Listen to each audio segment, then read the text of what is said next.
again with so many friends, colleagues. As always, this is one of the highlights. I do a lot of speeches these days, and this actually is one of the highlights of my year, to come and talk to people who are of like mind and who are passionate and who are focused on not only on their own businesses but their own communities and businesses all across this country, and job creation. So it's wonderful to be here. Good to see you, Mitch and John and everyone else on the panel. Thank you, Connie, for everything that you do and that you have done in the handful of years that AEO has been around. Connie said something at the beginning of her remarks a little bit ago. She said that starting a business is a job, and I think that's exactly right. But I think it's more than just a job. It's a love. It's a passion. It's also a commitment to a community. And I think that's really the difference between someone who's starting a small business and someone who is taking any old job at an existing organization. So that's why I think we have to do everything that we can do to make sure that we provide the support and encouragement for those individuals who have that passion, who have the desire, who have the drive and the vision to start a small business. So I'm going to start today by telling you a story. And I know there have been a lot of stories, but I'll tell you a story about an entrepreneur. This was someone who had an idea, wanted to do something with his life, and so he decided, I'm going to start a taxi business. So it was a taxi business in an up-and-coming, relatively young, new capital city of a relatively young, new country. And it was started with a small loan to buy and pay for that taxi. It was unfortunately a bit of a rundown taxi, had a lot of problems. You can imagine the amount of money that entrepreneur ended up having to put into that taxi to keep it going. Eventually the taxi broke down and he didn't have enough money to keep the taxi running and didn't have enough money to pay for the repairs that are required. So because he wasn't making any money because his taxi was broken, he ended up not being able to repay his loan. Well, unfortunately for him, he ended up having to go to debtor's prison and was stuck in prison for a short while. But because he had friends and family that he could rely upon, they were able to bail him out. And he was able to restart his business and grow that business into not just one taxi, but a lot of different taxis. And eventually, he opened up some boarding houses and some inns. He eventually bought a large property and built a hotel. That hotel became the premier hotel for that young capital city and in that young nation. Became the premier hotel, in fact, in all of that nation for the time that he owned it. And he really the reason that he was able to succeed was not just because of his drive and ambition. It's all because he had friends, he had family, he knew the right people who were able to provide him with the type of support, both the financing, as well as the type of encouragement, the guidance, the mentoring, the technical assistance that he needed so that he could keep his business afloat. That entrepreneur was my great-great-great-grandfather. His name is James Wormley. He started the Wormley Hotel, which was at 15th and I Streets, just not too far away from here. It was the hotel where presidents stayed. It's a hotel where members of Congress, generals stayed. It's the hotel where, ironically, the compromise that resulted in the end of Reconstruction took place. So I tell you that just to say that for every entrepreneur, it's all about the type of support that they can get, whether that's from friends or family or from other organizations. Let me tell you one other quick story. This is the story of another entrepreneur who was passionate and was an aspiring entrepreneur, had an idea, saw a market need, took that idea, turned it into a software solution that could meet that need, lined up a whole team of developers, a sales force, lined up a whole production crew, lined up contracts and opportunities with large corporate purchasers. Unfortunately, there was no on-deck capital at the time, or at least that entrepreneur didn't know of on-deck capital. The entrepreneur didn't have a track record, so couldn't go to a major financial institution to line up a source of capital to get started. Didn't have crowdfunding in place, so unfortunately that business never got off the ground. That entrepreneur was me. Yeah, something that probably not many people in this room knew about. But I think the reason that I tell you that is that entrepreneurship, small business, is a passion of mine. It is something that I hold near and dear to me. It is something that I focus on every single day of the week. And I think it's really the reason that the president asked me to run his Jobs Council. It's because he knows that I am committed to small businesses. He knows that communities and small businesses are so intertwined that if you don't have strong businesses, you don't have strong communities. And if you don't have strong communities, you can't have strong small businesses. So let me just tell you a little bit about what we're doing right now as a result of all of these ideas and all the things that we hold near and dear. We're taking a holistic approach to the ways that we support investing in communities and investing in small businesses. It's not just enough to focus on a small business alone, or a micro business in particular alone.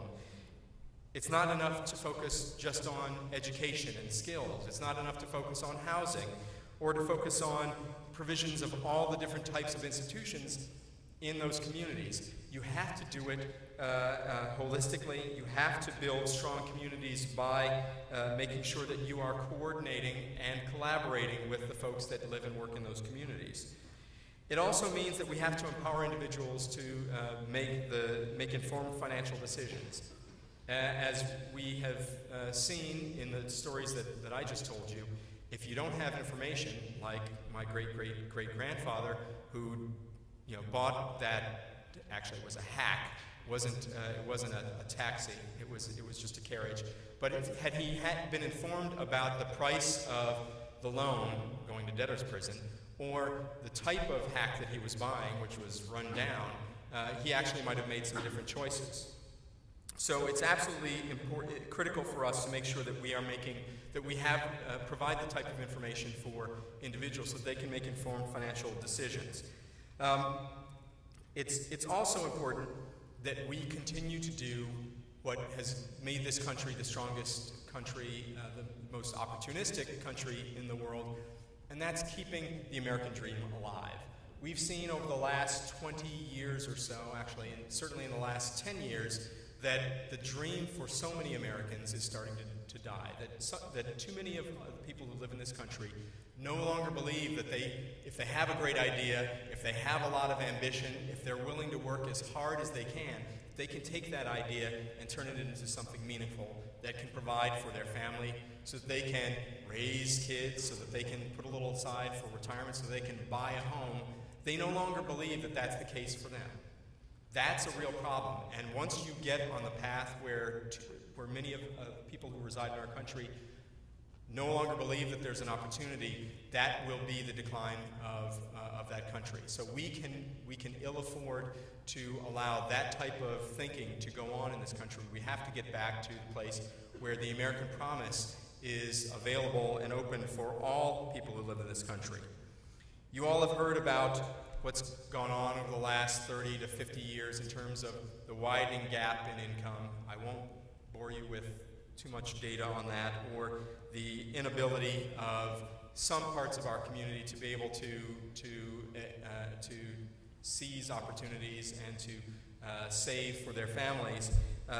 Suffice it to say that we are in a place where the inequality gap has risen to historic levels, and that means that opportunities for people who are not in the top levels of income or the top levels of education means that their opportunities are severely constrained.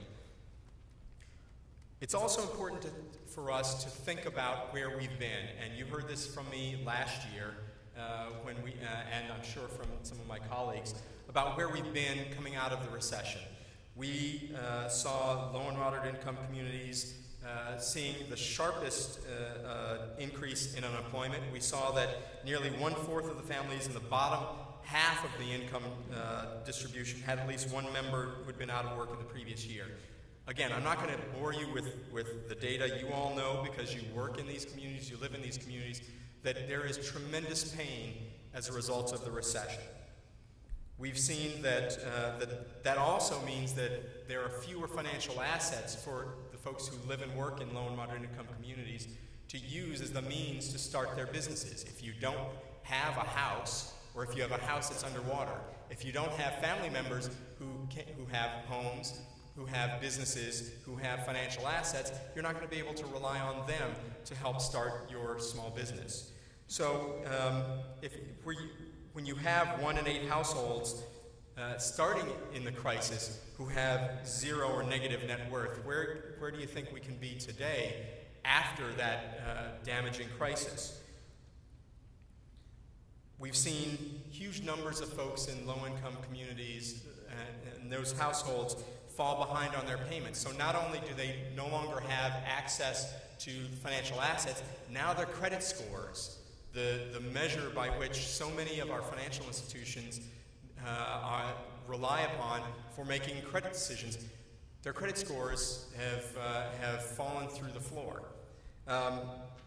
2009, among households with debt, about 11% of those with incomes in the bottom half of the income distribution fell 60 days or more behind on their obligations. That is a huge number, and it has increased ever since then.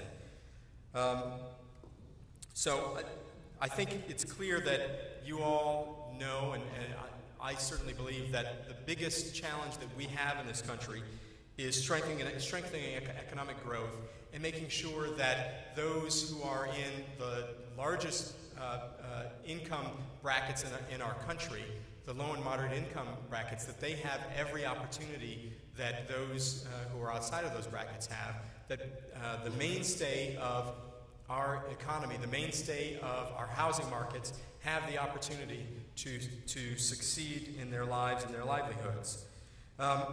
So again, I'm not going to spend more time on where we've been over the last 5 years or so. I will say that we've done a lot in this administration to really focus on this. I won't bore you with all of the details, but I do want to talk about some of the things that we've done in the last couple of years on small business. I'm sure that my colleague Marie, who was here yesterday or the day before, she talked a bit about what they've done at SBA. Last year I told you a little bit about 2 programs that were just getting kicked off at Treasury, Small Business Lending Fund and the State Small Business Credit Initiative. Those programs now have a little bit of track record behind them so we can actually see what those have done. Small Business Lending Fund invested $4 billion worth of funding into community banks, the very banks that do the lion's share of lending to small businesses across the country. That $4 billion, we closed on the investments last September. In just the last 6 months, we've seen an increase by those banks above the amount of lending that they had done prior to the program of $4.8 billion. So again, in 6 months, we've seen an increase of $4.8 billion above the levels of lending that they had done before, with just a $4 billion investment. So imagine where we think this can go.